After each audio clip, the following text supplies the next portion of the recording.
Hello' everyone, সকলোকে নমস্কাৰ জনাইছোঁ আৰু মই সীমা ডেকাই আপোনালোক সকলোকে সাম্প্ৰতিক প্ৰৱাহলৈ পুনৰবাৰ স্বাগতম জনাইছোঁ। আশা কৰিছোঁ পঢ়া শুনা আপোনালোকৰ সকলোৰে ভালেই চলি আছে। তো আজি আমি আমাৰ সাম্প্ৰতিক প্ৰৱাহত আলোচনা কৰিব গৈ আছোঁ 15 to 17 জুলাইত কি কি ইম্পৰ্টেণ্ট ঘটনাৱলী আছে। তো আজিৰ ক্লাছটো একেবাৰে ছুটি হ'ব, বহুত বিশেষ একো নিউজ নাই। যিকেইটা নিউজ মেক্সিমাম নিউজ আমাৰ অসম ৰিলেটেডে আমি পঢ়িম আজিৰ ক্লাছটো, তো সেয়া আমি গোটেইখিনি আমি চাবলৈ চেষ্টা কৰিম। এতিয়া একদম চমুকৈ যে আমি কি আজি টপিক কৰাম, ছুটি হয় গোটেইখিনি পাৰ্পল চিটি প্ৰজেক্ট। আচলতে পাৰ্পল চিটি প্ৰজেক্টটোতো আপোনালোকে জানে, এইটো মে' 30তে ঘোষণা কৰা হৈছিলে, কিন্তু পাৰ্পল চিটি প্ৰজেক্টটোক লৈ ৰিচেণ্টলি আৰু কি নিউজ আহিছে আমি সেইটো চাম। দেন অসম দুষ্প্ৰাপ্য চৰাই first Assamese book on state bird conservation, ঠিক আছে। নেক্সট আমি চাম Miri Jiyori first ever Spanish translation, sighting of Australian grass owl at Maguri Motapungbil, India's first hydrogen passenger train launch, Malayan bamboo bat Sungabaduli, discovery in Assam. Then Saral portal launched by NEDFI. Then creation of 14 new revenue circles across the Assam. So আমি এই নিউজখিনি আমি চাম, ছুটিকৈ চাম বাৰু। আৰু তাৰ লগতে মই ক'ব বিচাৰিছোঁ, যিসকলে যে নতুনকৈ মোৰ ক্লাছ চাই আছে, তেতিয়াহ'লে আগতেও আমাৰ কাৰেণ্ট এফেয়াৰ্ছৰ ক্লাছ মে' মাহৰ পৰাই আৰম্ভ হৈছিলে। গতিকে সেই গোটেইসমূহ ক্লাছৰ PDF-সমূহ আপোনালোকে আমাৰ যিটো কাৰেণ্ট মেজেষ্টিক একাডেমীৰ এপ হয়, সেই এপত আপোনালোকে এপটো খুলিলে কাৰেণ্ট এফেয়াৰ্ছ বুলি থাকিব, তাত গ'লে আপোনালোকে PDF বুলি পাব, আৰু PDF-ত ক্লিক কৰিলে আপোনালোকে গোটেইখিনি PDF লাভ কৰিব। দেন ই বুকছতো আমাৰ ইউটিউবত যিবোৰ ক্লাছ হয় বা আমাৰ যিবোৰ মান্থলি মেগাজিন হয় আমাৰ কাৰেণ্ট এফেয়াৰ্ছৰ, সেইসমূহো ইয়াতে কি হৈ থাকে, গোটেইখিনি আপলোড কৰোৱা আছে। তো আপোনালোকে গৈ পেলাই এপটো আপোনালোকে ডাউনলোড কৰিলে বহুতখিনি বস্তু আপোনালোকৰ কাৰণে উপলব্ধ হৈ আছে, তো আপোনালোকে চাব পাৰিব। তো আমি প্ৰথমটো টপিকলৈ গৈছোঁ। দ্য কুৱেশ্যনটো দিয়া হৈছে, under the newly launch purple city project by the Assam government, mass plantation of which tree has been initiated along the Jalukbari Khanapara corridor. তো এই কুৱেশ্যনটো হয়তো সুধিব পাৰে, ইম্পৰ্টেণ্ট হ'ব পাৰে। যেতিয়ালৈকে মানে সম্পূৰ্ণ নহয় ইনিচিয়েটিভটো, তেতিয়ালৈকে হয়তো কিবা যদি পৰীক্ষা আহি আছে ইয়াৰ ওপৰত কুৱেশ্যন সুধিব পাৰে, নাইবা এনেকৈও সুধিব পাৰে এই প্ৰজেক্টটোৰ আণ্ডাৰত কি কি বস্তু লোৱা হৈছে, অন্তৰ্ভুক্ত কৰা হৈছে, সেই ধৰণৰ কুৱেশ্যন অহাৰ সম্ভাৱনা থাকিব। তো ৰিচেণ্টলি মই কৈ দিছোঁ অপশ্যন বিটো শুদ্ধ হ'ব, এজাৰ ট্ৰী। আপোনালোকে হয়তো নিউজত পালে, এই যে আমাৰ এছেম্বলি ছেশ্যন বহি আছে, তো ইয়াতে আপোনালোকে ঘোষণা কৰা হয়তো আপোনালোকে শুনিছিলে যে আমাৰ খানাপাৰাৰ জালুকবাৰীৰ পৰা খানাপাৰালৈকে যিটো দীঘলীয়া এটা ৰাস্তা, ইয়াতে যিবোৰ ডিভাইডাৰত কি কৰা হ'ব, মানে মাজে মাজে মেইনলি মাজে মাজে ৰাস্তাৰ দুইটা ৰাস্তাৰ মাজে মাজে কি কৰা হ'ব, এজাৰ গছ ৰোপণ কৰা হ'ব। কাৰণ আপোনালোকে পাৰ্পল চিটি প্ৰজেক্টটোৰ কথা আপোনালোকে সকলোৱে শুনি আছে, এটা পাইলট প্ৰজেক্ট লোৱা হৈছে। তো আমি চাম এইটোৰ বিষয়ে অকণমান বুজিবলৈ চেষ্টা কৰিম। আপোনালোকে দেখিব পাইছে, the Assam government launch the purple city project to carry out mass plantation of Ajar tree in Guwahati. On July 16, 2026, the Forest Department began planting azar trees along the Jalukbari-Khanapara corridor. The Public Works Department, PWD, has been ordered to plant government buildings purple along this route to match the seasonal blooms. The goal is urban beautification and combating the urban heat island effect. তো আপোনালোকে এতিয়া এইখিনিৰ পৰা হয়তো আপোনালোকে ধৰিব পাৰিছে, pilot যিটো আমাৰ পাৰ্পল চিটি যিটো আমাৰ প্ৰজেক্ট ঘোষণা কৰা হৈছিলে, কিহৰ কাৰণে আমি যদি চাওঁ, এটাটো হৈছে যে আমাৰ চিটিখন সুন্দৰ কৰি তুলিবৰ কাৰণে, আৰু এটা হৈছে আমাৰ পৰিৱেশৰ ক্ষেত্ৰতো মানে জড়িত হৈ পৰি আছে। কিয়নো আমাৰ যিটো ষ্টেট আমাৰ হেৰি হয়, ফ্লাৱাৰ হয়, অৰ্থাৎ ৰাজ্যিক যিটো আমাৰ ফুল হয়, সেই ফুলটো হৈছে আমাৰ কপৌ ফুল। তো কপৌ ফুলৰ কালাৰ যদি আমি চাওঁ, সাধাৰণ পাৰ্পল টাইপ আপোনালোকে দেখিব পায়। তো এই কপৌ ফুলৰ আমাৰ ৰাজ্যিক যিটো ফুল, ৰাজ্যিক ফুলৰ কালাৰ বা ৰঙৰ ওপৰত ভিত্তি কৰি পেলাই আমাৰ চিটিখনৰো কালাৰটো, অৰ্থাৎ গুৱাহাটীৰ কালাৰটো মানে পাৰ্পল চিটিলৈ ৰূপান্তৰিত কৰাৰ কথা চিন্তা কৰিছিলে। তো এই ক্ষেত্ৰত আমি যদি চাওঁ, চাউণ্ডটো হয়তো অলপমান কম গৈ আছিলে নেকি, আপোনালোকে কমেণ্টত জনাবচোন, মই পাহৰি থাকিলোঁ, মাইকটো তলৰ ফালে হৈ আছিলে। তো মই এইখিনিতে কি কৈ আছিলোঁ যে আমাৰ যিটো আমাৰ পাৰ্পল চিটিৰ যিটো ইনিচিয়েটিভ লোৱা হৈছিলে যোৱা মে' মাহতে লৈছিলে আপোনালোকে গম পালে মে'ৰ শেষৰ ফালে 2026 মে'ৰ শেষৰ ফালে এই ইনিচিয়েটিভটো লৈছিলে এটা পাইলট প্ৰজেক্ট হয় যে ষ্টাৰ্ট কৰিছে মানে চাব কিবা প্ৰব্লেম হ'ব নে নহ'ব এনেকুৱা ধৰণে ষ্টাৰ্ট কৰিছে তো পাৰ্পল চিটিৰ মেইন উদ্দেশ্য হৈছে আমাৰ নগৰখনক এটা ধুনীয়া ৰূপ দিয়া লগতে পৰিৱেশৰ লগত জড়িত হৈ পৰিছে কিয়নো আপোনালোকক মই এইমাত্ৰ ক'লোৱেই কথাখিনি কাৰণ আমাৰ যিটো ৰাজ্যিক ফুল কপৌ ফুলৰ কালাৰটো অকণমান পাৰ্পল তো সেইটোকে থিম হিচাপত লৈ পেলাই এই প্ৰচেষ্টাটো লোৱা হৈছে আৰু লগতে অকলতো আমাৰ দেৱালবিলাকৰ কালাৰটো পাৰ্পল কৰিলে নহ'ব বিল্ডিংবিলাকৰ কালাৰটো পাৰ্পল কৰিলে নাইবা আমাৰ লাইটবিলাক পাৰ্পল লগালেতো নহ'ব আমাৰ পৰিৱেশৰ কথাও আমি চিন্তা কৰিব লাগিব তো সেইকাৰণে পাৰ্পল চিটিৰ আণ্ডাৰতে প্লেণ্টেশ্যনো কৰা হ'ব আৰু প্লেণ্টেশ্যন প্ৰথম যোনটো ইনিচিয়েটিভ এতিয়া লোৱা হ'ল যে আমাৰ যিটো জালুকবাৰীৰ পৰা খানাপাৰা যিটো ৰোড হয় ইয়াতে কি কৰা হ'ব এজাৰ ট্ৰী অৰ্থাৎ আপোনালোকে জানে এজাৰ গছ যেতিয়া আপোনাৰ ফুলে বহাগ মাহৰ শেষৰ ফালে যেতিয়া এজাৰ গছবিলাক ফুলে কিমান ধুনীয়া দেখি হয় নাই কালাৰটো একদম পাৰ্পল গতিকে সেইটো হিচাপতে এজাৰ ট্ৰী এই পাৰ্পল চিটিৰ প্ৰজেক্টৰ আণ্ডাৰতে এজাৰ ট্ৰী ৰোপণ কৰাৰ ইনিচিয়েটিভটো লৈছে আৰু এই এজাৰ ট্ৰীৰ লগতে সেই যিটো ৰোড হ'ব জালুকবাৰীৰ পৰা খানাপাৰালৈকে তাৰ দুই কাষে যিবোৰ আমাৰ সুউচ্চ অট্টালিকাবিলাক আছে বিল্ডিংবিলাক আছে তাৰে দেৱালসমূহকো পাৰ্পল কালাৰত কৰিবৰ কাৰণে PWDক নিৰ্দেশ দিছে গতিকে PWD সেইসমূহো ইনিচিয়েটিভ মানে হাতত কাম লৈছে যে বিল্ডিংবিলাকৰ গভৰ্ণমেণ্ট বিল্ডিং যোনবিলাক দুইফালে আছে তাত সেইবোৰো মানে পাৰ্পল কালাৰ পেইণ্ট কৰি দিব যাতে যেতিয়া সেই সময়ছোৱাত বহাগ মাহৰ শেষৰ ফালে যেতিয়া আমাৰ এজাৰবোৰ ফুলিব ধৰিব তেতিয়া ৰাস্তাৰ মাজত যেতিয়া ফুলিব কিমান ধুনীয়া দেখিব আৰু লগতে দুই কাষে বিল্ডিংবোৰৰো যেতিয়া কালাৰবোৰ পাৰ্পল হ'ব আৰু লগতে গছবোৰ ৰোৱাৰ এটা কাৰণটো কি হয় মই যিহেতু পৰিৱেশৰ লগত জড়িত বুলিও কৈছোঁ এইটো যে আমাৰ অকণমান শীত যোনটো এতিয়া বহুত গৰম ন আমাৰ যান জঁটৰ লগতে যিবোৰ গাড়ী মটৰ বাঢ়ি গৈছে প্লাছ আমাৰ এতিয়া ক্লাইমেটটো কেনেকুৱা হৈ গৈ আছে সেইকাৰণে আমাৰ সেই গৰমৰ পৰা ৰক্ষা পাবৰ কাৰণেও তেনেকুৱা ধৰণে ইনিচিয়েটিভটো লৈছে যে মানে গছবোৰো ৰোপণ কৰা হওক আৰু লগতে আমাৰ থিমটো যাতে মিলি থাকে তো এজাৰ গছ ৰোৱাৰ কথা চিন্তা কৰিছে তো সেইখিনি আপোনালোকে ধৰিব পাৰিছে মই এতিয়া ষ্টেটিকত ইয়াত অকণমান দি দিছোঁ আমাৰ এজাৰ ফুলটো আমি জানো একদম থলুৱা দেখিবলৈতো খুবেই ধুনীয়া এটাতো গানে আছে হয় নাই এজাৰ ফুলা দেখি বেজাৰ কিয় কৰ হয় নাই তো এই যোনটো মানে কিয় গাইছিলে সেই গানটো আপোনালোকে ক'বচোন এই এজাৰ ফুলটো ময়ে কৈ দিছোঁ বাৰু আমাৰ কি হয়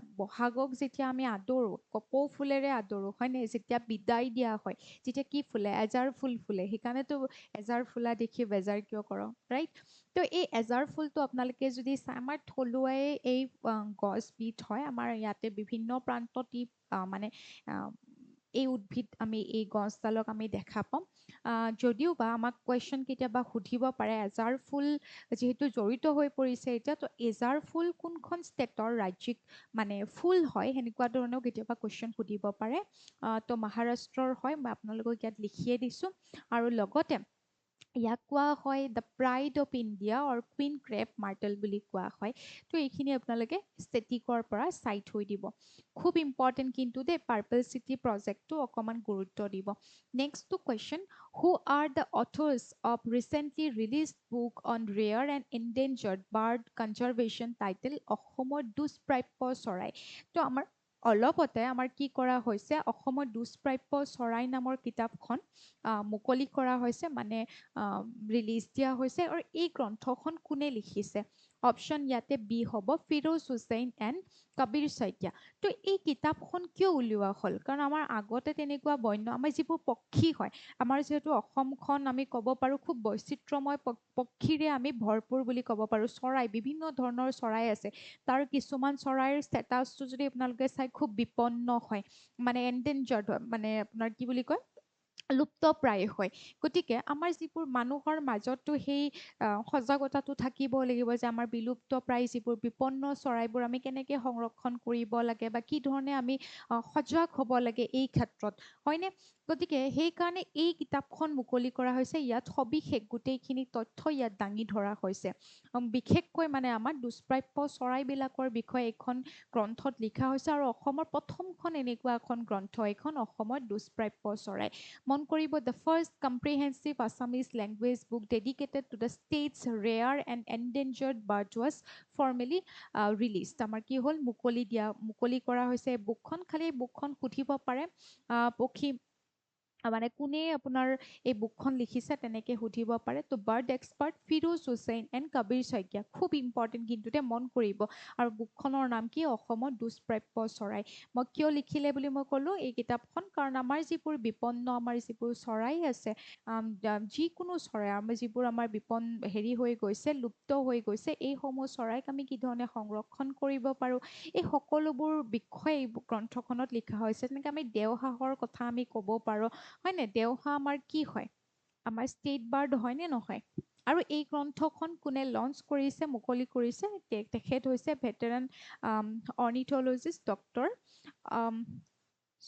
আনোৱাৰুদ্দিন চৌধুৰী ঠিক আছে আনোৱাৰুদ্দিন চৌধুৰী দেৱে এই গ্ৰন্থখন লিখিছে উন্মোচন কৰিছে দেৱ আকৌ লিখাও আহি গ'ল মুখত উন্মোচন কৰিছে লিখা বুলি মই অলৰেডি ক'লোঁ ফিৰোজ হুছেইন এণ্ড কবিৰ শইকীয়া মনত থাকিল আৰু ষ্টেট বাৰ্ড অফ আছাম মই এইমাত্ৰ আপোনালোকক ক'লোঁ কি হয় ষ্টেট বাৰ্ড অফ আছাম যিহেতু আমাৰ খুব বিলুপ্তপ্ৰায় আমি চৰাই বুলিয়ে ক'ব পাৰোঁ হয়নে আমাৰ অসমত যিবিধ চৰাই আছে আৰু আমাৰ অসমৰ এবিধ চৰাই কি হয় এবিধ মানে অসমৰ যদি আমি ক'ব যাওঁ এবিধ হৈছে আমাৰ ৰাজ্যিক পক্ষী বা হোৱাইট উইংড উদ্দাক বুলি আমি কওঁ বা দেওহাঁহ বুলি কওঁ হয় নাই হোৱাইট উইংড উদ্দাক বা আমি দেওহাঁহ বুলি কওঁ গতিকে এই চৰাইবিধক আমি কেতিয়া আমাৰ অসমত ৰাজ্যিক চৰাইৰ মৰ্যাদা দিয়া হৈছিলে এইটো কেতিয়াবা সুধিব পাৰে তো ষ্টেটিক জিকেট মই এইখিনি এড কৰি দিছোঁ 2003 আৰু আমি যদি চাওঁ এই আমাৰ যিবিধ ৰাজ্যিক চৰাই হয় এই চৰাইৰ আমি আশ্ৰয়স্থলী একদম ডাঙৰ আশ্ৰয়স্থলী হিচাপত আমি তিনিটা জেগাৰ বিষয়ে ক'ব পাৰোঁ আমাৰ অসমত খুব ইম্পৰ্টেণ্ট কিন্তু সুধি থাকে Dibru Saikhowa national park Dihing Patkai national park আৰু এখন হৈছে নামেৰি নেশ্যনেল পাৰ্ক তো আপোনালোকে মন কৰিব নেক্সট আমি টপিকত যোৱাৰ আগত এটা কুৱেশ্যন পঢ়োঁ খুব important who is the translator behind the first ever Spanish translation of the classic Assamese novel Miri জীয়ৰী লা হিজা দি মিছিং ৰিলিজড ইন জুলাই 2026 তো আপোনালোকে আমাৰ যিখন প্ৰথমখন আমি যদি সামাজিক আৰু জনজাতীয় সমাজক মানে প্ৰতিফলিত কৰি পেলাই যিখন গ্ৰন্থ লোৱা হৈছিলে সেইখন হৈছে মিৰি জীয়ৰী তো এই মিৰি জীয়ৰীৰ গ্ৰন্থখনৰ লিখক আপোনালোক সকলোৱে জানে তেখেত হৈছে ৰজনীকান্ত বৰদলৈ এই গ্ৰন্থখনক প্ৰথমবাৰৰ বাবে মানে এনেকুৱা যিহেতু আমি এখন যুগজয়ী গ্ৰন্থ বুলি ক'ব পাৰোঁ এইখন গ্ৰন্থ গতিকে এই গ্ৰন্থখনক মানে বিশ্বৰ হেৰিয়ালৈকে নিবৰ কাৰণে যাতে বেলেগ প্ৰান্তৰ মানুহেও যাতে বুজি পায় বা পঢ়িব পাৰে সেই ধৰণৰ সুবিধা কৰি পেলাই স্পেনিছ লেংগুৱেজলৈকে ইয়াক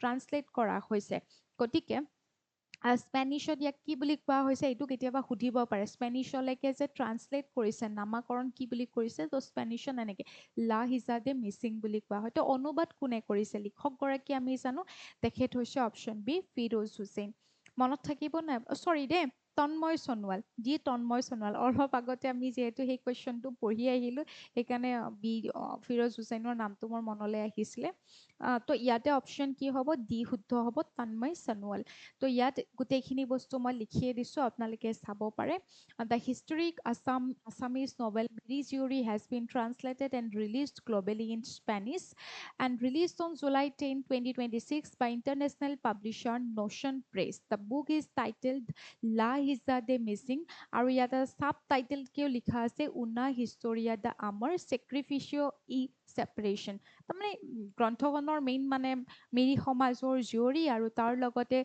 কেনেকৈ তেওঁলোকৰ ত্যাগ আৰু লগতে কেনেকৈ মানে ছেপাৰেট হৈছিলে সেই গোটেইখিনি তথ্য মানে যোনটো থিম হয় আৰু মেইন মানে সাব টাইটেল যোনটো হয় সেইটো এইটো হয় আৰু মেইন টাইটেল হয় গ্ৰন্থখনৰ এইটো লা হিজা দি মিচিং, মানে ট্ৰান্সলেট কৰিছে সেইটোৱে।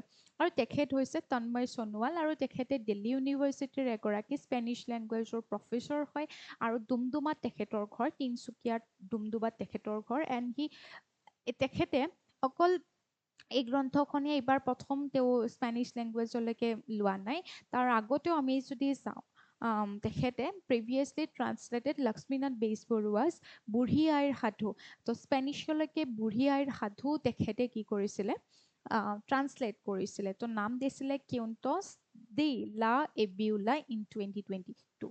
তো 2022 চনত এই গ্ৰন্থখন তেওঁ মুকলি কৰিছিলে, অৰ্থাৎ বুঢ়ী আইৰ সাধুখন স্পেনিছলৈকে ট্ৰান্সলেট কৰিছে। তো আই হোপ আপোনালোকে এইখিনি মনত থাকি যাব, বৰ বিশেষ টান নহয়, এইখিনি ভালকৈ মনত ৰাখিব। এতিয়া আমি ষ্টেটিষ্টিকেট এইখিনি আমি পঢ়িব চেষ্টা কৰিম, যিহেতু আপোনালোক সকলোৱে জানে যে মই লিটাৰেচাৰতো আপোনালোকক এইখিনি বস্তু কৈয়ে দিছিলোঁ, পঢ়াইছিলোঁ যে ৰজনীকান্ত বৰদলৈদেৱৰ এখন যিখন উপন্যাস সামাজিক পটভূমিত লিখা যিখন উপন্যাস, আমি যদি চাওঁ প্ৰথমখন এনেকুৱা সামাজিক পটভূমিত লিখা আৰু জনজাতীয় জীৱনক উল্লেখ কৰি পেলাই লিখা গ্ৰন্থখন, প্ৰথমখন গ্ৰন্থ হৈছে মিৰি জীয়ৰী। ঠিক আছে, প্ৰথমখন নভেল হৈছে মিৰি জীয়ৰী, য'ত মিচিং সমাজক ইয়াত কি কৰা হৈছে প্ৰতিফলিত কৰা হৈছে। কেতিয়াবা সোধে নহয় আমাক কোন সমাজক প্ৰতিফলিত কৰা হৈছে, তো মিচিং সমাজক প্ৰতিফলিত কৰা হৈছে। তাত এহাল ডেকা গাভৰুৰ প্ৰেমৰ কথা বৰ্ণনা কৰা হৈছে, তেওঁলোকৰ কি ধৰণে তেওঁলোকে বাধাৰ সন্মুখীন হৈছিলে, তাৰপিছত তেওঁলোকে চৰম মানে ষ্টেপ তেওঁলোকে ল'বলগীয়া হৈছিলে, মানে ছেপাৰেট হৈ গৈছিল। তো বিভিন্ন ধৰণৰ সেই কথাখিনি লিখাৰ লগতে আমাৰ মিৰি সমাজৰ বা মিচিং সমাজৰ কৃষ্টি সংস্কৃতিৰ বিষয়ে তাত উল্লেখ কৰিছে। গতিকে এই যিখন গ্ৰন্থ, এইখন গ্ৰন্থ হৈছে আমাৰ অসমৰ সামাজিক পটভূমিত আৰু ট্ৰাইবেল বা আমাৰ জনজাতীয় জীৱনক লৈ পেলাই লিখা প্ৰথমখন গ্ৰন্থ হয় মিৰি জীয়ৰী। কিন্তু মই আপোনালোকক এইখিনিতে এটা কুৱেশ্যন কৰিব বিচাৰিছোঁ যে আমাক যদি সোধে, এইখন আমি গম পালোঁ যে সামাজিক পটভূমিত বা এনেকুৱাকৈ আমাৰ জনজাতীয় সমাজৰ বিষয়ে লিখা প্ৰথমখন গ্ৰন্থ আমি মিৰি জীয়ৰী পাইছোঁ, কিন্তু যদি আপোনালোকক অভাৰঅল এটা কুৱেশ্যন সোধে যে প্ৰথম অসমীয়া নভেল কি হয়, মই ৰিচেণ্টলি আপোনালোকক ক'ত বুজাইছিলোঁ, হয়তো ক্লাছতে বুজাইছিলোঁ নেকি, এইটো মই প্ৰায় আপোনালোকক কৈ থাকোঁ যে সেইখন কিন্তু একেলগে প্ৰকাশ হোৱা নাছিলে। যোনখন গ্ৰন্থৰ বিষয়ে মই কৈছোঁ, প্ৰথমখন গ্ৰন্থ বা প্ৰথমখন নভেল বুলি কোৱা হয়, গ্ৰন্থ বুলি ক'লে ভুল হ'ব, প্ৰথমখন নভেল বা প্ৰথমখন উপন্যাস, প্ৰথমখন আমাৰ অসমীয়া উপন্যাস বুলি ক'লে আমি কোনখনক বুজো আপোনালোকে কমেণ্ট কৰি জনাব। এইখন আমি প্ৰথমখন সামাজিক পটভূমিত আৰু জনজাতীয় জীৱনক লৈ পেলাই লিখা বুলি কওঁ, কিন্তু ফাৰ্ষ্ট অসমীয়া নভেল বুলি ক'লে, উপন্যাস বুলি ক'লে আৰু সেইখন বেলেগ হৈ যায়। তো সেইখন কোনখন হয় আপোনালোকে কমেণ্ট কৰি জনাব। মই যিহেতু পঢ়াই থাকোঁ, সেইখন কোনে লিখিছিলে আৰু সেইখন কি হয়, প্লাছ আৰু এটা মই ইয়াতে কুৱেশ্যন কৰি দিওঁ যে সেইখন কোনখন আলোচনীৰ জৰিয়তে খণ্ড খণ্ডকৈ প্ৰকাশ পাইছিলে। কুৱেশ্যনটো কিন্তু ভালকৈ শুনিব হা, মই পুনৰবাৰ কৈছোঁ যে প্ৰথম অসমীয়া উপন্যাস কোনখন হয়, সেই উপন্যাসখন কোনে লিখিছিলে, প্লাছ সেই উপন্যাসখন কিন্তু খণ্ড খণ্ডকৈহে প্ৰকাশ পাইছিলে। তো কি আলোচনীৰ জৰিয়তে সেই উপন্যাসখন খণ্ড খণ্ডকৈ প্ৰকাশ পাইছিলে আপোনালোকে কমেণ্টত জনাওকচোন। মই চাওঁ কাৰ কাৰ মনত আছে, মইতো পঢ়াইছিলোঁ বহুত, কেইবাবাৰো মই সেই কুৱেশ্যনটো পঢ়াইছিলোঁ।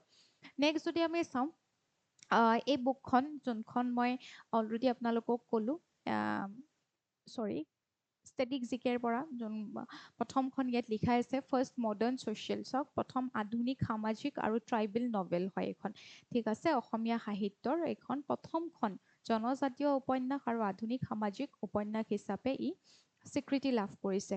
আৰু ইয়াত সোৱণশিৰি নদীৰ পাৰৰ মিচিং সমাজৰ, আৰু মেইনলি মই যে এহাল ডেকা গাভৰু বুলি ক'লোঁ, জংকী আৰু পানৈৰ কথা, কৰুণ প্ৰেম গাথাৰ কথা ইয়াত উল্লেখ কৰাৰ লগতে মিচিং সমাজৰ কৃষ্টি সংস্কৃতিৰ বিষয়ে লিখা হৈছে। তো লা ইজা দ্য মিচিং বুলি কোনে ট্ৰান্সলেট কৰিছে, তন্ময় সোণোৱালে ট্ৰান্সলেট কৰিছে। নেক্সট আমি আৰু এটা পঢ়িম, দ্য বাৰ্ড উইটছৰ recently documented a rare localized sighting of a ground nesting Australian grass owlet which of the following wetland in Assam. তো আমাৰ ৰিচেণ্টলি আমি যদি চাওঁ পক্ষী নিৰীক্ষকসকলে আমাৰ এটা আউল মানে ফেঁচা দিয়ে, এবিধ বিশেষ ফেঁচা যাক কোৱা হয় গ্ৰাছ আউল বুলি। সেই ফেঁচাবিধ মানে শেহতীয়াকৈ ধৰা পৰিছে দেই, সেই ফেঁচাবিধ প্ৰত্যক্ষ কৰিছে। কিন্তু এই ফেঁচাটো এনেকুৱা নহয় যে আমি নৰ্মেলি ফেঁচা আমি ক'ত দেখা পাওঁ যে ঘৰৰ মূধচত থাকিব পাৰে নাইবা গছৰ ধুন্দ বনাই পেলাই তাত থাকে, কিন্তু এই যোনবিধ ফেঁচা গ্ৰাছ আউল বুলি ইয়াত শব্দটোতে আছে, এই ফেঁচাবিধে কিন্তু তেনেকে নাথাকে।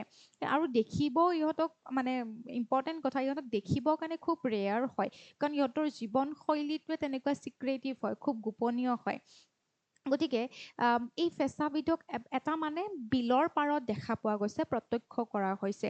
আৰু এই মানে প্ৰথম মানে এনেকে প্ৰত্যক্ষ কৰা গৈছে। আৰু তেওঁলোকৰ বাসস্থানটো কেনেকুৱা হয়, তেওঁলোকে এনেই নৰ্মেল দিনততো তেওঁলোকে ঘাঁহৰ মাজত যে ওখ ওখ ঘাঁহ থাকে যে বিলৰ পাৰত তেনেকুৱা যিবোৰ ঘাঁহনি থাকে তাৰ সেইবিলাকৰ মাজত সোমাই থাকে। প্লাছ তেওঁলোকৰ যিবোৰ ঘৰ মানে তেওঁলোকৰ যিবোৰ বাঁহ, তেওঁলোকে মাটিতে বাঁহবোৰ সাজিব পাৰে। গতিকে তেওঁলোকক সেইকাৰণে দেখা পোৱা তেনেকে নাযায়। তো কোনটো বিলত আমি দেখা পাইছোঁ মানে প্ৰত্যক্ষ কৰা হৈছে ৰিচেণ্টলি এই অষ্ট্ৰেলিয়ান গ্ৰাছ আউলটো, সেইটো হৈছে মাগুৰী মতাপুং বিল। মনত ৰাখিব মাগুৰী মতাপুং বিল, এই বিলটো আছে তিনিচুকীয়া জিলাত। এই মাগুৰী মতাপুং বিলৰ ওপৰত কুৱেশ্যন সেইকাৰণে আহিব পাৰে, মন কৰিব। তো ইয়াত মই লিখিয়ে দিছোঁ, bird washer recorded a rare sighting of the Australian grass owl at the Maguri Motapung Bill in Assam's Tinisukia district. আৰু this bird is incredibly rare to spot locally because of its secretive, মই already ক'লোঁ আপোনালোকক যে ইহঁতৰ লাইফষ্টাইলটো খুব চিক্ৰেটিভ হয়, গোপনীয় হয়, দেখা পোৱা নাযায়। দিনৰ ভাগততো তেওঁলোকে একদম ঘাঁহৰ মাজতে সোমাই থাকে, ৰাতি কেতিয়াবা ওলায়। আৰু তেওঁলোকৰ বাঁহ তেওঁলোকে মাটিতে সাজিব পাৰে, গছত বা এনেকুৱাকে তেওঁলোক নাথাকে।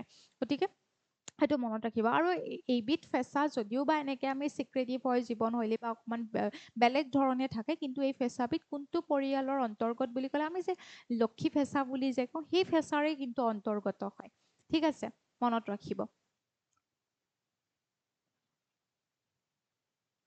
ইয়াত মাগুৰী মতাপুঙৰ মই কথা অকণমান লিখি দিছোঁ, এবিধ চাওক ফেঁচাবিধ। তো মাগুৰী মতাপুং বিল যদি আপোনালোকে চাই, ইয়াৰ পৰা কুৱেশ্যন আহিব পাৰে, খুব মানে পক্ষী ইয়াতে আহে। আৰু এই মাগুৰী মতাপুং বিলটো তিনিচুকীয়া জিলাত ই অৱস্থিত, ডিব্ৰু ৰিভাৰৰ পাৰত ই অৱস্থিত, bank of the Dibru river. চাওক লিখা আছে ইয়াত, মনত ৰাখি থৈ দিব। And it's directly on the fingers on the Dibru Saikhowa national park. আৰু ই নেশ্যনেল ডিব্ৰু চৈখোৱা ৰাষ্ট্ৰীয় উদ্যানৰ মাজতে কি হয়, মানে একদম কাষত আৰু মাজত মানে কি আৰু ইটো লেক হয়, তো একদম কাষতে ই দাঁতি কাষৰীয়া অঞ্চলতে অৱস্থিত। তো তাতে এই আউলবিধ অৰ্থাৎ এই যোনটো ফেঁচাৰ কথা আমি পালোঁ গ্ৰাছ আউল বুলি, সেইবিধক পোৱা গৈছে। নেক্সট আমাৰ কাৰণে আৰু এটা ইম্পৰ্টেণ্ট খবৰ, যিটো হৈছে প্ৰথম মানে আমি ইণ্ডিয়াত প্ৰথম হাইড্ৰজেন পাৱাৰ্ড পেচেঞ্জাৰ ট্ৰেইন মুকলি কৰা হৈছে। তো সেয়া ক'ত মুকলি কৰা হৈছে আপোনালোকক সুধিব পাৰে, কাৰণ আমি তেনেকে এছিয়াৰ যদি প্ৰথমখন হিচাপত চাওঁ, চাইনা পাওঁ আমি কাউণ্ট্ৰি, দেন ইণ্ডিয়া। তো ইণ্ডিয়াত প্ৰথমবাৰৰ বাবে এনেকুৱা হাইড্ৰ পাৱাৰ্ড পেচেঞ্জাৰ ট্ৰেইন মুকলি কৰা হৈছে, ক'ৰ পৰা ক'লৈকে সেইটো সুধিব পাৰে। তো অপশ্যন ইয়াতে হ'ব অপশ্যন বি, জিন্দ সোনিপত, মানে ইয়াৰ ৰুটটো হ'ব অলমষ্ট 89 কিলোমিটাৰ মানৰ মানে চলিব আৰু এই প্ৰথম মানে এই ৰেলখন। তো ইয়াত লিখা আছে, the prime minister Narendra Modi flagged off India's very first hydrogen powered passenger train. তো হাইড্ৰজেন পাৱাৰ্ড পেচেঞ্জাৰ ট্ৰেইন মানে কি হয় চাব, এনেতো আমাৰ নৰ্মেল ট্ৰেইনবিলাক আমি ধৰি লওক ইলেক্ট্ৰিক হ'লেতো ইলেক্ট্ৰিক তাঁৰ চাৰবিলাক কানেক্ট কৰা হ'ব বা বিজুলীৰ লগত ই জড়িত হ'ব। নেক্সট যদি আমি চাম বাকী নৰ্মেলবোৰতো ইয়াত ডিজেল ফুৱেল ব্যৱহাৰ কৰা হ'ব। কিন্তু এই ট্ৰেইনখন এনেকুৱা হয়, যিখন ট্ৰেইনৰ যিটো মানে ফুৱেল চেল যোনটো থাকিব, তাত হাইড্ৰজেন আৰু অক্সিজেনৰ এটা ৰাসায়নিক বিক্ৰিয়া কৰি পেলাই ইয়াত বনোৱা হ'ব, যিটোৰ জৰিয়তে মানে উৎপন্ন কৰা হ'ব। আৰু ইয়াৰ জৰিয়তে মানে শক্তি আৰু বিদ্যুৎ শক্তি উৎপন্ন কৰা হ'ব, আৰু ইয়াৰ জৰিয়তে ট্ৰেইনখন চলিব। আৰু ইয়াৰ এটা বিশেষত্ব কি যে ইয়াত কোনো ধৰণৰ নিৰ্গমন নহয়, নিৰ্গমন নহ'বৰ কাৰণে আচলতে এই ট্ৰেইনখন মানে মুকলি কৰিলে যিবোৰ আমাৰ বাকী নৰ্মেল ট্ৰেইন বা যান জঁটৰ পৰা যিবোৰ যি গেছ মানে বেয়া বিষাক্ত গেছবোৰ নিৰ্গমন হয়, সেইবোৰ একো নিৰ্গমন নহয়। ইনফেক্ট ইয়াৰ পৰা ধোঁৱাও নিৰ্গমন নহয়। ইয়াৰ পৰা কি ওলাব, জাষ্ট জলীয় বাষ্প, ঠিক আছে, জলীয় বাষ্পহে ইয়াৰ পৰা ওলোৱা হ'ব। তো এনেকুৱা হাইড্ৰজেন পাৱাৰ ট্ৰেইন প্ৰথমখন ইণ্ডিয়াত মানে মুকলি কৰা হৈছে। ইয়াত মই তাৰে গোটেই তথ্যখিনি ইয়াত লিখিয়ে দিছোঁ, কেনেকৈ ইয়াত দেখিব পাইছে চাগে যে আমাৰ যিবোৰ ইয়াত চাওক ৱাটাৰ ভাপৰহে ওলোৱা হ'ব ইয়াৰ পৰা। ঠিক আছে, ৱাটাৰ ভাপৰ জলীয় বাষ্পহে ওলাব, কোনো ধৰণৰ ধোঁৱা বা একো নিৰ্গমন নহয়। তো পৰিৱেশৰ সংৰক্ষণৰ পৰিৱেশ সুৰক্ষাৰ ক্ষেত্ৰত ই এটা আমি ভাল ষ্টেপ বুলি আমি ক'ব পাৰোঁ, খুব ইম্পৰ্টেণ্ট। আৰু হাৰিয়ানাৰ যদি চাই আপোনালোকে ইয়াত লিখা আছে, মই যে অলপ আগত কুৱেশ্যনটো দিছিলোঁ, তো হাৰিয়ানাৰ জিন্টু সোনিপত ছেকশ্যনত কি হ'ব চলিব। অলমষ্ট মই ক'লোৱেই মাত্ৰ 89 কিলোমিটাৰ কি হ'ব চলিব। তো এইটো আপোনালোকে আৰম্ভ কৰিছে আৰু প্ৰথম মনত ৰাখিব। ইয়াত মই লিখিয়ে দিছোঁ ইণ্ডিয়া জইন জাৰ্মানী আমি যদি চাওঁ যে ৱৰ্ল্ডৰ প্ৰথম যদি হাইড্ৰজেন ট্ৰেইন মোকলোৱা যদি আমি কাণ্ট্ৰি চাওঁ তেতিয়াহ'লে হ'ব জাৰ্মানী, য'ত 2018 চনত মানে ৱৰ্ল্ডৰ প্ৰথমখন কাণ্ট্ৰিখন, আৰু ছেকেণ্ডখন হৈছে চাইনা, আৰু ছেকেণ্ডখন চাইনা ৱৰ্ল্ডৰ ভিতৰত, বাট এছিয়াৰ বুলি যদি আমি চাওঁ চাইনা প্ৰথম। আৰু এনেকুৱা এটা ক্লিন এনাৰ্জি ইউজ কৰি পেলাই ট্ৰেইন চলোৱা। আৰু লগতে আমি যদি চাওঁ এই আমাৰ ইণ্ডিয়াৰ যদি ট্ৰেইনৰ কথা আমি মাত্ৰ পালোঁ হাইড্ৰজেন পাৱাৰ ট্ৰেইন, এই ট্ৰেইনখন কোনে বনাইছে যদি আপোনালোকক সোধে, এই ট্ৰেইনখন বনাইছে ICF চেন্নাই, ডিজাইন কৰিছে যোনটো কোম্পেনীয়ে মানে আপোনাৰ বন্দে ভাৰতো ডিজাইন কৰিছিলে। তো সেইটোৰ ওপৰত কেতিয়াবা কুৱেশ্যন দিব পাৰে, মই সেইকাৰণে ICFৰ কথা ইয়াত লিখি দিছোঁ। Established in 1955 in Perambur Chennai. It is also' the design and manufacture of India's indigenous semi high speed Vande Bharat express. তো এইখিনি মই অলপ আগতে কৈয়ে দিলোঁ, মন কৰিব এইখিনিতে ওপৰত কুৱেশ্যন আহিব পাৰে। নেক্সট আমি অলপ ওৱান লাইনাৰ 3টা টপিক আমি চাই ল'ম। প্ৰথমটো হৈছে দ্য মালায়াম বেম্বো বেট।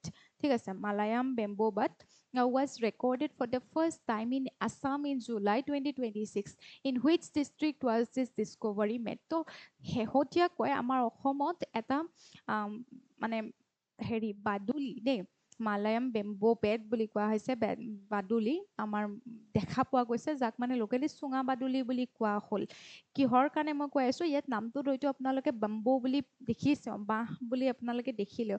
আৰু এই বাদুলিবিধ এনে নৰ্মেলি আমি যদি চাওঁ মালয়েছিয়া, থাইলেণ্ড এইবোৰ এৰিয়াৰ মানে আমি ক'ব পাৰোঁ এই বাদুলিবিধ, কিন্তু আমি ৰিচেণ্টলি অসমত এই বাদুলিবিধৰ আমি থকা বুলি অৱস্থিতি ধৰা পৰিছে। তো সেই ডিষ্ট্ৰিক্টখন কোনখন হ'ব? অপশ্যন বি গোৱালপাৰা ডিষ্ট্ৰিক্ট হ'ব। তো আমি অকণমান চাই লওঁ, এইটোৰ বিষয়ে এক্সামত সুধি দিব পাৰে। তো মালায়ান বেম্বো বেট ৰিচেণ্টলি আমাৰ কি কৰা হ'ল, ইয়াক ডিস্কভাৰ কৰা হ'ল। মানে ডিস্কভাৰ মানে কি অসমত থকা বুলি গম পোৱা গ'ল। ই ইমানেই সৰু, আপোনালোকে দেখিব পাইছে এই বাদুলিবিধ কিন্তু বহুত সৰু দেই। চুঙা বাদুলি বুলি এইকাৰণে কোৱা হ'ল বা বেম্বো বেট বুলি এইকাৰণে কোৱা হ'ল, এই বাদুলিবিধৰ বাঁহ হৈছে ক'ত, আমাৰ যিবোৰ বাঁহ গছবোৰ যে থাকে, এনেইতো নৰ্মেলি আপোনালোকে যদি চাই বাঁহ গছবোৰত সৰু সৰু এনেকুৱা ফাক টাইপ থাকে, সৰু সৰু অকণমান ফুটা টাইপ থাকে নহয়, তাত মানে একদম ইজিলি সোমাই যাব পাৰে এই মানে তেওঁলোকৰ বাঁহ মানে ভিতৰত থাকে, এই বাঁহ গছবিলাকৰ ভিতৰত সোমাই যাব পাৰে। তাৰপিছত আৰু এটা কথা, ইহঁতৰ যি ভৰি, এওঁলোকৰ যি ভৰি থাকিব, পতাবোৰ থাকিব, এই পতাবিলাকত বিশেষ আঠা টাইপৰ মানে তেওঁলোকৰ লাগি ধৰে। সেইকাৰণে বাঁহ গছবোৰ চালেতো ইমান পিছল হয়, কিন্তু তাতো তেওঁলোকে মানে বগাই যাব পাৰে। মানে পতাবিলাকত তেওঁলোকৰ ভৰি হাতৰ মানে পতাবিলাকত তেওঁলোকৰ কি থাকে, আঠা টাইপ থাকে। তো এনেকে বাঁহৰটো থাকিব পাৰে, প্লাছ সেই বাঁহৰে সৰু সৰু ফুটাৰে তেওঁলোক সোমাই যাব পাৰে। তো বহুত সৰু হয়, ইহঁতৰ আকাৰটো সৰু হয়। তো এই মানে বাদুলিবিধ ৰিচেণ্টলি মানে গম পোৱা গৈছে। তো স্তন্যপায়ী বাদুলিয়ে হয়, কিন্তু সেইটো আপোনালোকে মনত কৰিব, স্তন্যপায়ীয়ে হয়, বাট সৰু হয়। ঠিক আছে। আৰু চিলুক এৰিয়া, গোৱালপাৰা ডিষ্ট্ৰিক্টৰ চিলুক এৰিয়াত ইয়াক এটা যেতিয়া জৰীপ চলাই আছিলে, মানে জীৱ জন্তুৰ জৰীপ চলাই আছিলে, ছাৰ্ভে কৰি আছিলে, তেতিয়াই মানে এইটো পোৱা গৈছে। অ'কে, এক ছেকেণ্ড। ইয়াত মই গোটেইখিনি লিখি দিছোঁ। লোকেলি ইয়াক চুঙা বাদুলি বুলি সেইকাৰণে যে বাঁহৰ ভিতৰত সোমাই থাকে যে সেইকাৰণে কোৱা গৈছে। নেক্সট আমি যদি চাওঁ, নেক্সটটো টপিকৰ কুৱেশ্যন এটা চাই লওঁ। এটা ৰিচেণ্টলি খুব ডিজিটেল পৰ্টেল, খুব ইম্পৰ্টেণ্ট দেই, NEDFI এটা ডিজিটেল পৰ্টেল মুকলি কৰিছে। NEDFI মানে যোনটো আমাৰ নৰ্থ ইষ্ট কাউন্সিল, অৰ্থাৎ উত্তৰ পূব পৰিষদৰ কাম কাজসমূহ যোনটো মানে হেৰিয়াই চাই, বাণিজ্যিক ক্ষেত্ৰত যোনটো যোনটোৱে চাই মানে যিটোক আমি কওঁ NEDFI বুলি। তো NEDFI এটা ৰিচেণ্টলি পৰ্টেল মুকলি কৰিছে, ঠিক আছে।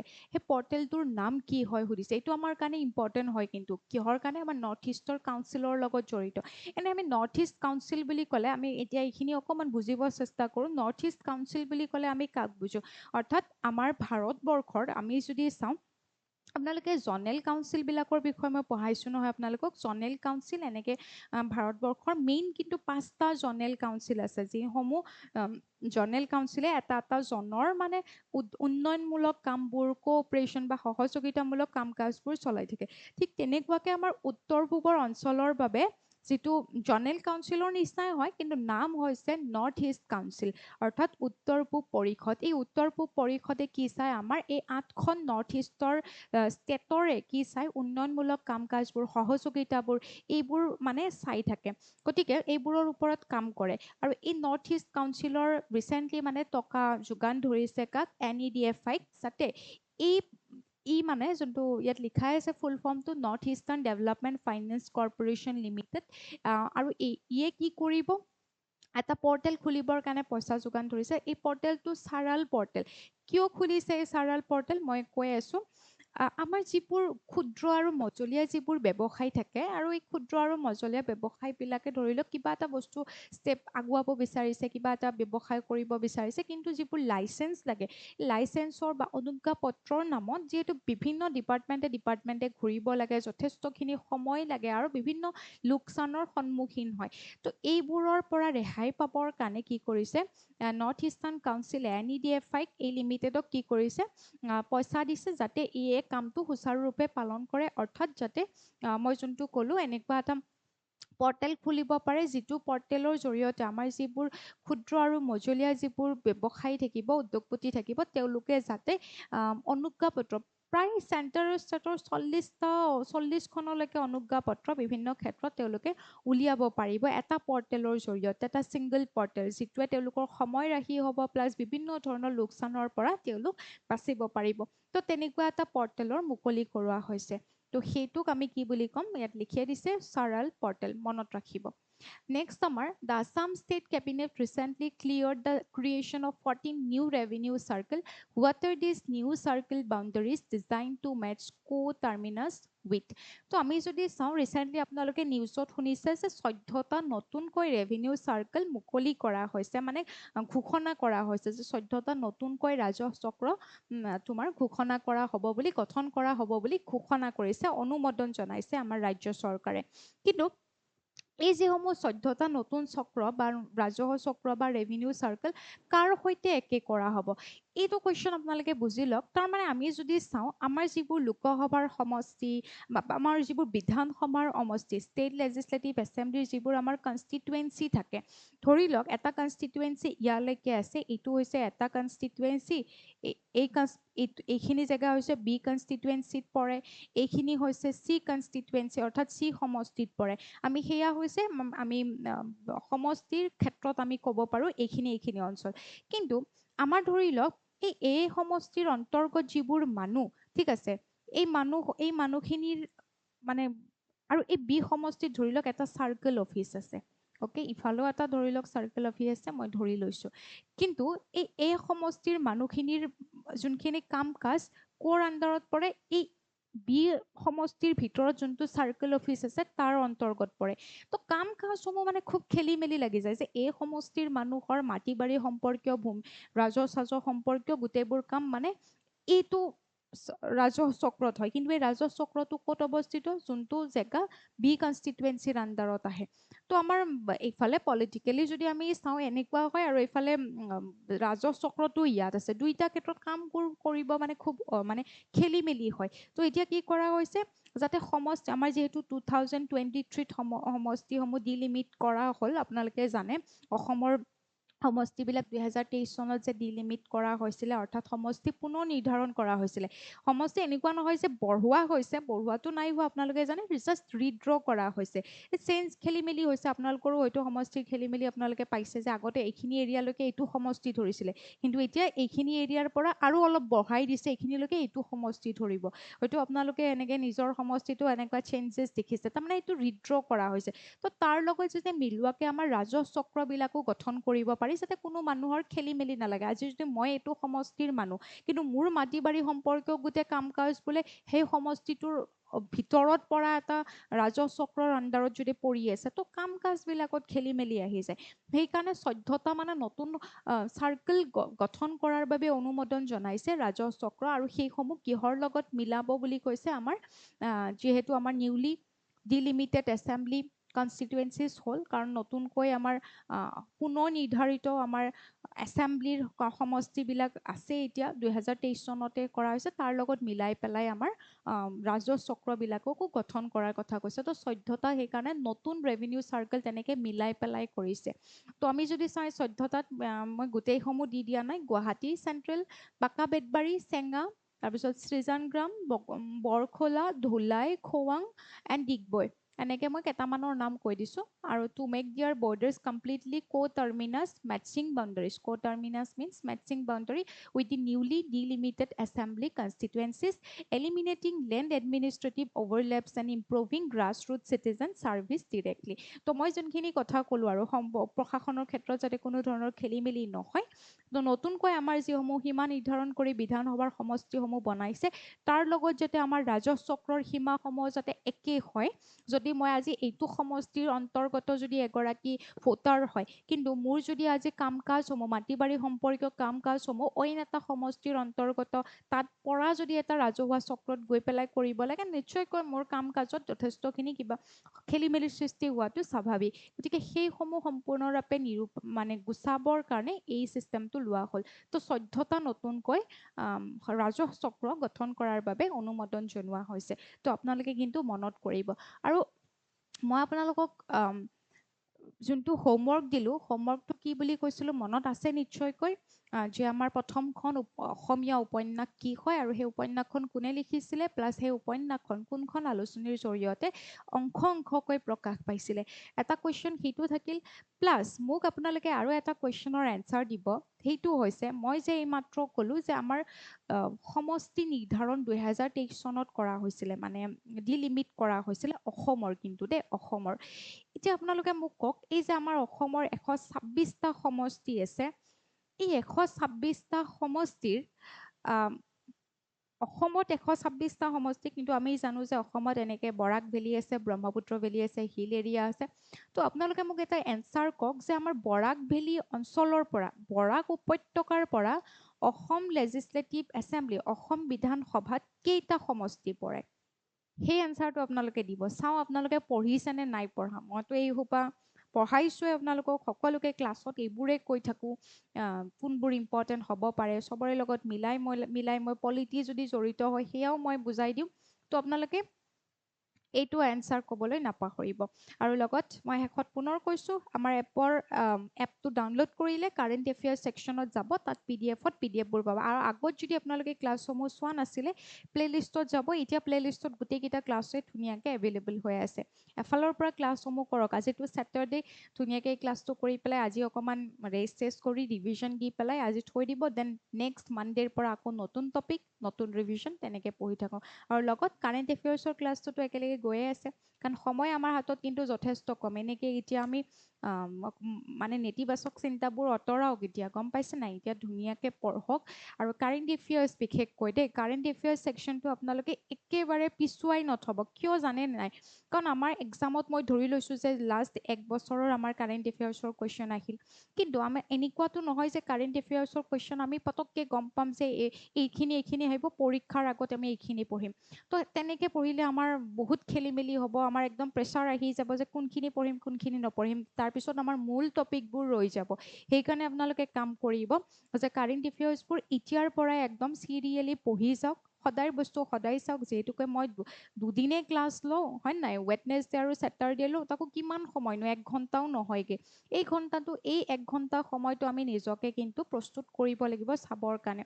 তো সেয়াই মই আপোনালোকক ক'ব বিচাৰিছোঁ, কাৰেণ্ট এফেয়াৰ্ছটো পিছলৈ একেবাৰে নথব। হয় আমাৰ 2-3টা কুৱেশ্যন আহিব, কিন্তু সেই 2-3টা কুৱেশ্যনৰ কাৰণে কিন্তু কাৰণ কোনোবাই আগবাঢ়ি যাব পাৰে, তো সেই 2-3টা কুৱেশ্যনো আমি পিছ পৰি থাকিব নোৱাৰোঁ, আমি পঢ়ি যাম একেলগে।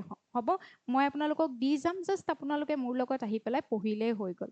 হ'ব, অ'কে। থেংক ইউ ছ' মাছ সকলোকে।